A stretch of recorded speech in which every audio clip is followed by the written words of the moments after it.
boyfriend. I'm sorry. Oh my God. You gonna need to put that, baby. You gonna need to put that on. Oh my gosh. Silent. Because when your phone go out, baby, you think she's regular. So anyways, let's get into why we really here for real. Okay. Welcome back to another episode of Ayana Lene TV. It's your girl, Ayana Lene. And I have a special guest with me today, you guys. It is my bestie.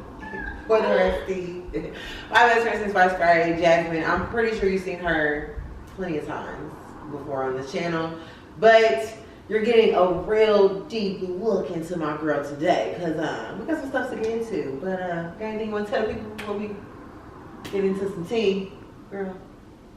I'm so excited to share this with you guys.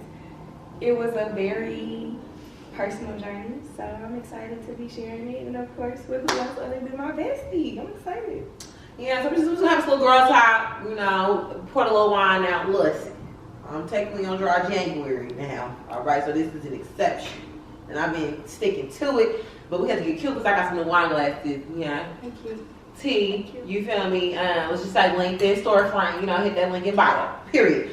But anyways, while we're really here, bestie, before I get to talking too much, why don't you tell the people why we're here exactly? Like, you know, what are you here to talk about? You know. After 10 long years of trying, I got a breast reduction.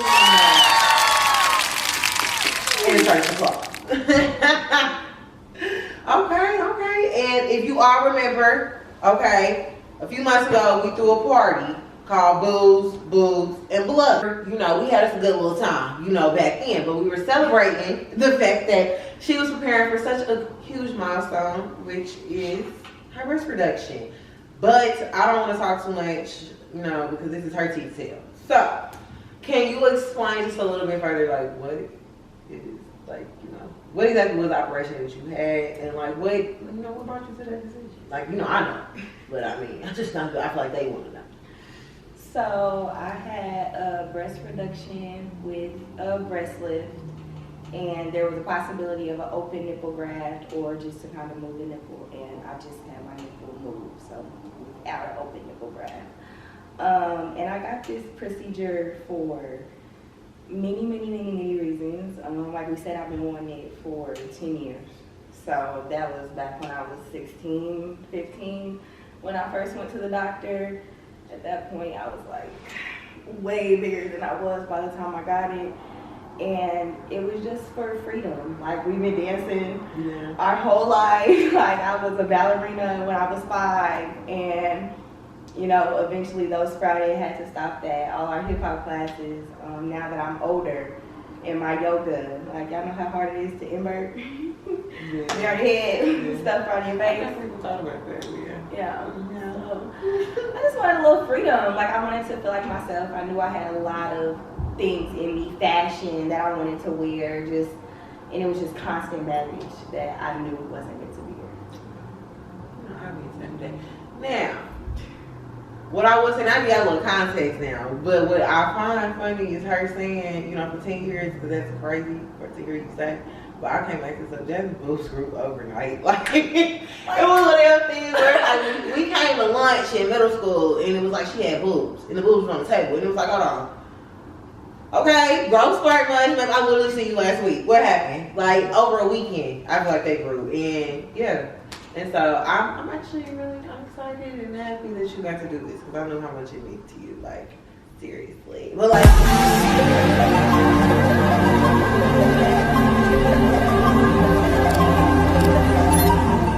so, you mentioned something about an open nipple grab. Now, sis, I don't even know what that is. Like, I feel like you probably said it in a conversation. I probably was just nodding along, but I don't know what that is, so can you explain? Okay, so the open nipple graft is almost exactly how it sounds. It's where they would have to completely remove your nipple and sew it back on. So there's, like, the main reason why it was a possibility for me when I went into it was because of the way my breast sat, the nerve endings, like where it could have died, like basically he wouldn't have known until he opened it up. But if he would have ended up having to do the nipple graft, that would have been 100% no breastfeeding and 100% no nipple sensation. So in the beginning, I was like, yeah, I don't care what you do, like whatever. But by the day of surgery, I was like, you really wanted. You was like, no, please preserve my nipples. Please, Like, please. I'm please.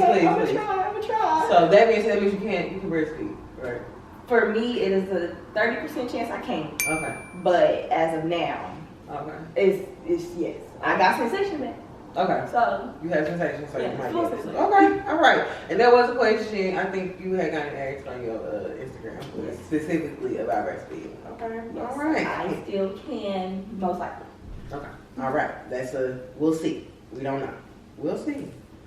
But anyways, I guess another thing I think a lot of people just kind of want to know, and I'm interested in, is just like the planning leading up to surgery. So like doctor, like choosing, a surgeon, like what was that like? How did you circle on like the one and say, okay, this is the surgeon for me? Yeah. Like I was there. Yeah. I was there. It was a process. I was there, but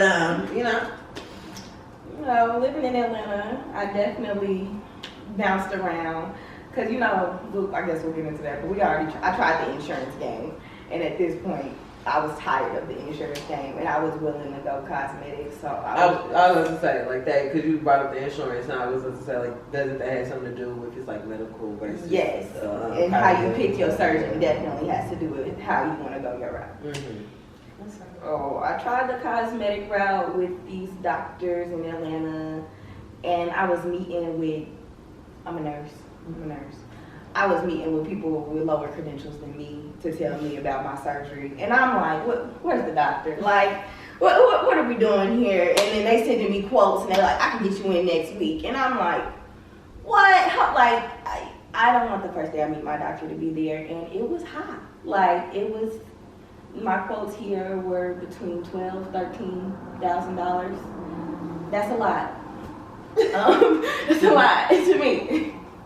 Yeah, I'm laughing so hard because the cameraman, he's ridiculous. He in the back, he said, that was too much for him. So I ended up taking like what would be an insurance route.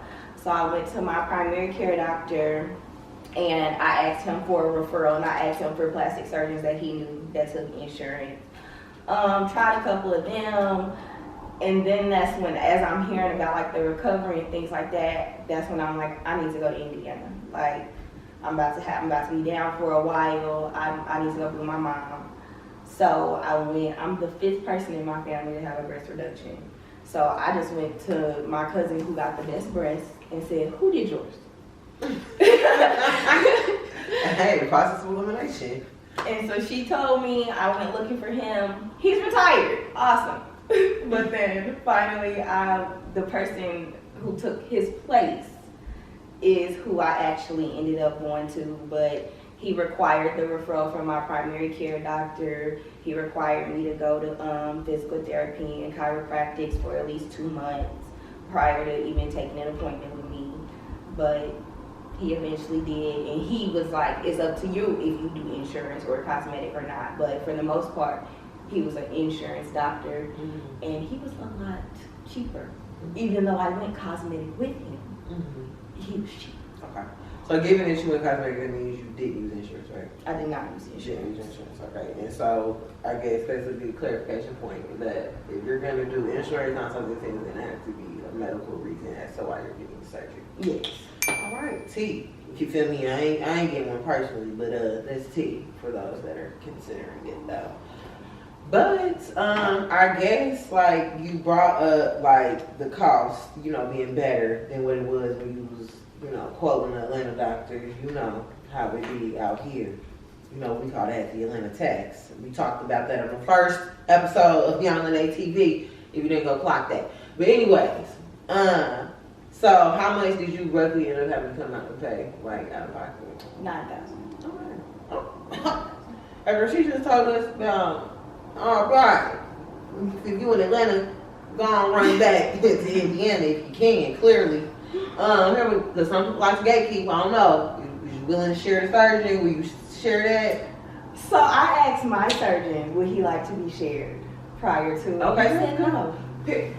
He said no. We like a little exclusivity.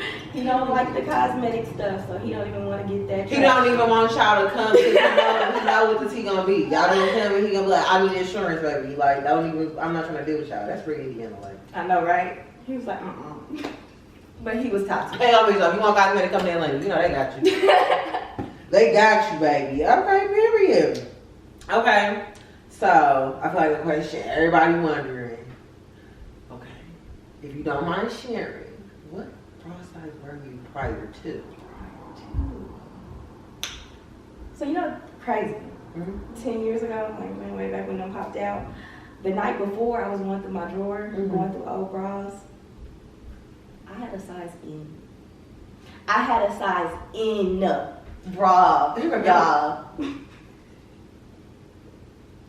I don't know what point in my life that was or whenever that was, but I remember when I first originally tried to get this breast reduction, the doctor told me, you just need to lose some weight. So I imagine that was before my weight loss journey, but that was an E. But by the time I went under the knife this go round, I was wearing triple D bras, but that's just because that's what I could find. And they were cheap, straight off Fenty, But if I really was going to go get bras like my size, I imagine I would have been a G. That was the last time I got size. Okay. All right, okay. And so you mentioned, going to get the bras off Fenty, and that's what you could find. So kind of describe what it was, like what was a typical like bra shopping experience like for you prior to? So I had a specific store in Indy called Barbara's New Beginnings that I knew that was gonna have my bras, and they was gonna be nothing less than $80, but they fit. Have you ever found a place like online or anything like that? Honestly, I really didn't search that much because I didn't want them. Like I'm just like, however I could compress them. Like everyone says, I hit them well. Like, because I'm compressing, I wear sports bras 24/7. Y'all know that. Like I really wasn't even a bra type of girl. So. Okay. Well, I think you just talking about, the size, and, what that was like with them even fluctuating with that. I'm just curious to know, you manage your best friend. I don't feel like, we've ever gotten this deep for me to even ask things. But how did having larger breasts affect you, mentally, emotionally, physically, on a day-to-day, what things that, I know, I can see with my own eyes, but I feel like there are things that you probably, dealt with or were going through where you was like, this is difficult AF for me to be doing right now. But yeah, I'm just curious to know, how did that impact you then? For definitely insecurity. For the most part, I'm very confident, but it definitely had to be something that I learned to grow into because not only, were they big, and like I said, that kept me from doing a lot of things that I felt like naturally were just in me. So that kept me from feeling like the person I truly was. But they were saggy. You would have thought I had a quadrillion kids, seriously. And that was one of the main things that made my surgeon actually take me, was just because he was just like, you shouldn't live like this. I know you're not happy like this, you're too young. So he went ahead and did it, but it just constantly was there, and it was something that as I got older I learned to hide and adjust with. But that full feeling of knowing what I was capable of doing, how active I was able to be, how I could dress, what I wanted to wear, all of that, I just never felt like I was really jazzed. The jazz I knew I could be. And I feel that, because you even when you first talked about them, you called them baggage. So it's I feel and I ain't lie, you just said your best friend, you walk around a little lighter. You feel me? You said you've been watching around the house? Yeah. Listen, as long as she probably had a shirt on, probably. I ain't gonna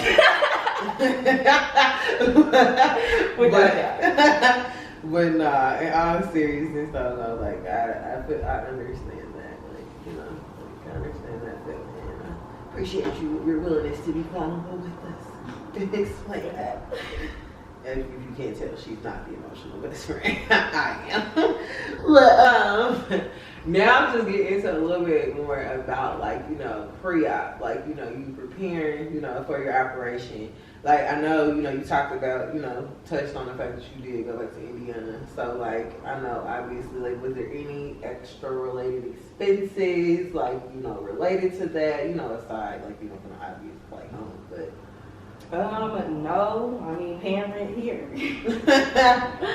But no, the only thing I paid for not at the hospital, which is typically not normal. Most people go home that first night, but I stayed over. And that's it. I was staying with my mama, so that was my food and everything right there. So no. It's funny, y'all. She didn't want to stay with her mama first. I'm gonna say that she did not want to stay with her mama. And her mama know that, so if she watching it, she ain't gonna take no offense to it now, right? And we had a great time. she was happy she stayed at home. Yeah. And so, you know, since you were back home, how long, you know? I was home for 7 weeks. And so since you were back home, you was like at home with moms and pops and stuff, like, you know, what overall, how would you describe like your support system was, like preparing for surgery, like, you know, a little bit, like, you know, how was like your recovery, all of that, like, you know? I definitely will have, like, I've shouted it out on my Instagram and everything. My support system was like more than I could ever ask for. The mental check-ins that I was getting from people that I didn't even know that I was having, because I was just so set on like, this is happening, I'm excited, da da da da.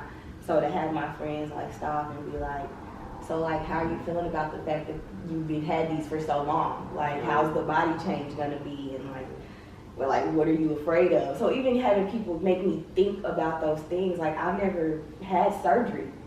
So I'm just like, I don't know. I'm actually a little nervous, like, so things like that. But I mean, from the party, like, it was just so much support. Yeah, it was. I mean, hey, we had some time.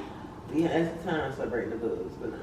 Definitely. But yeah, friends who had it came out, gave me all their support, to giving me their tips. Like, I feel like I walked in so prepared, and just knowing my setup, my support system was gonna be strong when I got home too. Like, mommy and daddy were also, yeah, you're not gonna go nowhere. I got you this, I got you that. Like, I did not feel like a burden at all, and I'm pretty sure it's really easy to feel like a burden. So, like, you knowing that you had such a solid, you know, system behind you, like, just to support you through the process, like, what is, like, maybe one thing you would say, like, for somebody considering surgery, like, they, like, hey, like, you need this for sure, like, you know, like, I'm free reign as to what that could be, but what's one thing you could say? That is literally it, that you need a support system. Like, people will downplay this, like, it is not a major surgery, and there will be days where you feel like you can be up and moving in a week, and you cannot. And it's, like, so good to have a support system that reminds you, like, hey, you just had major surgery. Hey, like, let me do that for you. Like, with me not being that type of person, that was, I definitely feel like it also helped my recovery. Like, I'm in a support group, and I see a lot of people who try to do it by themselves. They get openings and all type of things, and that wasn't happening over here. If I reached, it was like, what you doing? Yeah, cause you, and you know, like, yeah, you definitely is hype, girl. You'll be up and going and doing too much real quick before we know it, and we can't have that. But yeah, so shout out to the support system that includes me. Hey, but you talked about the fact that, you know, like, a lot of the people, like, around you, like, basically kind of got you to tap into those emotions, like, you know, how you're feeling, whatever. What were those emotions like leading up to that day? Like, what was going through your head? Really just, am I gonna regret this? Am I gonna look weird? Like, am I gonna be ill-built? Like, those have been thoughts for the longest, and I would observe just, like, different body types and be like, oh, am I gonna look like that? Oh, am I gonna look like that? So just that fear, and the fear of not being able to go to gym for so long, I had to definitely wrap my head around that and just preparing myself to be dependent on other people was very, it took a lot. Like, I'm not gonna lie. And not knowing, like, just the unknown of what could happen. And yeah. Yeah. I think some of the things you mentioned, I didn't even really think about, like, you know, like the body shape or whatever, because, like, I mean, as far as I'm concerned, like, I feel like it's gonna be fine. But at the same time, again, I see what you mean, like, you know, that's an entire different, like, you know, it completely, like, can resculpt how you look, but you look good, girl. Thank you. I'm glad you know, sharing some of the feelings and emotions, because, like, you know, another reason why I felt like it was important to interview you, I remember, like, that when you were, like, going through, like, the process of planning for pre-op, you were watching all these videos on YouTube, and, like, you felt like you couldn't find anybody you could relate to. And I'm like, well, hey, like, your bestie has a YouTube, so why don't we use my platform so that, you know, girls, you know, within our age, you know, range, who are also Black women, you know, at least have some, you know, reference point to look to. So, you know, I'm glad, you know, you're able to be vulnerable in this space. But also, this is a quick little plug, guys. My bestie will be launching her on YouTube. She will also go a little bit more in depth about the process. You'll get a behind the scenes look. So this is, you know, this is just the first part, you know, of many. So you can continue that on her channel, guys, and we'll plug that, you know, in the comments and all of that. But the day of surgery. Now we want to know about that. You know, let's transition into that tea. So, waking up, leading up to that point where you got to the operation room, what was that like? Were you drugged? Like, I don't think I should. Were you drugged? No. Oh, In the OR. In the OR. I'm concerned. Up until then, I was sober, sadly, honey bun. They're gonna make you need some drugs. No, I really felt like I needed anxiety medicine, but I thought I was gonna throw up. But it was okay. You know, I went to the gym the day before, and I was in there for like 3 hours. You was like sayonara. Dr. Dowd was crazy. She said sayonara for real. She was sick at the gym for real. I definitely feel like that helped with my anxiety, but I still like did not sleep the night before at all. I'm like, like, nerves ridiculous, nerves kicking. That means I still do that before Christmas. So I totally get that. And my time, like, to show up was 5 o'clock in the morning. So it's like, I'm not going to sleep. First of all, like, I was just, you can't eat no drugs. I'm still asleep. Yeah, first, like, what? That's ridiculous. So that, the morning of my marking appointment was the day before. Mm-hmm. So I had all the markings and stuff on my chest. So I probably spent like a good 2 hours in the mirror at some point, like all in combo, just staring at the markings, like, this is gonna be my new nipple. This is. It was so many things that he wrote on me in lines, and it's like, yes, and I'm just like, what am I finna do? I'm looking at my piercings, like, okay, like I just prepping myself mentally for this. And oh yeah, you did have your little piercing. Every single yeah, G. Every sure, you had the nipple ring, so yeah, those are gone. Yeah. Well, my bad. I'm sorry I said it like that, but yes. They didn't have to be. They didn't have to. They didn't have to be? No, they didn't. I could have put them in the day, like as soon as I got out of surgery. Yeah, no one told me that. No one told me that. That's it. You gotta go through that pain again. If I do. Yeah, right. I was low-key, that's what I know. I wish I didn't have C-section. Like now they're hypersensitive, and I'm like, He goes, ah! Yeah, no, girl. I be cringing just watching something happen to my Well, obviously you don't know what it was like in surgery. Like, I mean, you were pretty knocked out for that. So, yeah. So how are you coming out of it? Just pretty good. Yeah, they did a nerve block, so I didn't even have like that much anesthesia. So they just gave me like some Xanax. They didn't give me Xanax. Oh my God, they did. I forgot. For my nerve block though. Here gonna be y'all. Now I work in opioid prevention, so anytime I hear something about an opioid, here gonna be. Xanax is not an opioid. It's for anxiety. We're gonna be drug prevention. Let me specify drug prevention. Period. So anything with drugs, I'm still like. Yes. But the nerve block was cool. That's not always given, but it's something my surgeon likes. And it helped me for like the first 3 days of recovery. I would say that because it doesn't wear off immediately. So I did that, and then they rolled me off. And I just remember, we're gonna give you some oxygen, and I was gone. I was like, that wasn't oxygen. And so, who was this? Your mom? Your mom, right? Mm-hmm. Is this your mom? Just my mom. Yeah, just my mom. And she left because surgery was like 3.5 hours. Okay, alright. Was there any complications like the day of surgery? Like, Yeah. that like. I actually had to go back for an emergency surgery shortly after, not shortly, some hours after maybe like 5, right after my first meal. I had to go back to the OR for emergency surgery. Like, what happened? I had some stuff going on. Everything big. Oh, you fancy, huh? Let me see your hands. Wave them at them bitches hating on you with their friends. Girl, you got it.